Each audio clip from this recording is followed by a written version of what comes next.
ကျန်းတဲ့လမ်းတွေဆိုတာများသောအားဖြင့်လှပတဲ့ပန်းနိုင်တွေစီကိုဥတည်နေတာဖြစ်ပါတယ်အခက်အခဲတွေကကျွန်တော်တို့ကိုမြင်တွေ့ပွင့်နေပါတယ်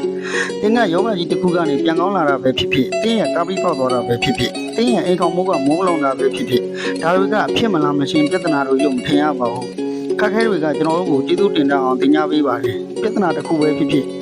အခက်အခဲတစ်ခုပဲဖြစ်ဖြစ်ကျွန်တော်တို့ကဆုံးချုံးမှကိုကြုံလိုက်ရတဲ့အခါဘဝမှာရှိနေသေးတဲ့အရာတွေကိုအဖေရန်ကိုကျေးဇူးတင်လာခဲ့ပါတယ်အခက်အခဲတွေကကျွန်တော်တို့ရဲ့ပုံပွင့်နေတဲ့လားလာတွေကိုထုတ်ပေါ်ပေးပါတယ်အရန်ကိုခက်ခဲတဲ့အခြေအနေတစ်ခုကနေပြန်လည်ရုံးထပြီးတဲ့နောက်မှာကျွန်တော်တို့ကစိတ်ပိုင်းဆိုင်ရာမှာခန္ဓာရရှိလာခဲ့ပါတယ်ဘဝကြီးကတင့်ကိုမျိုးစုံဆန်းတတ်ပြီးတင်းကအောင်မြင်ပြီဆိုတာနဲ့နောက်ထပ်စိန်ခေါ်မှုတစ်ခုအတွက်တင်းဟာအစဉ်သင့်ဖြစ်နေပြီဖြစ်ပါတယ်ပြဿနာတွေနဲ့အခက်အခဲတွေကကျွန်တော်တို့ရဲ့အကောင်းဆုံးဆိုတဲ့အခြေအနေတွေကိုဆွဲထုတ်ပြီးပါတယ်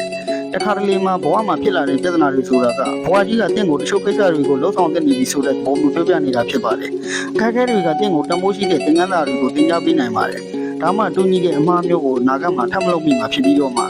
မြန်မြန်ဆန်ဆန်ကိုပဲအောင်မြင်နိုင်မှာဖြစ်ပါတယ်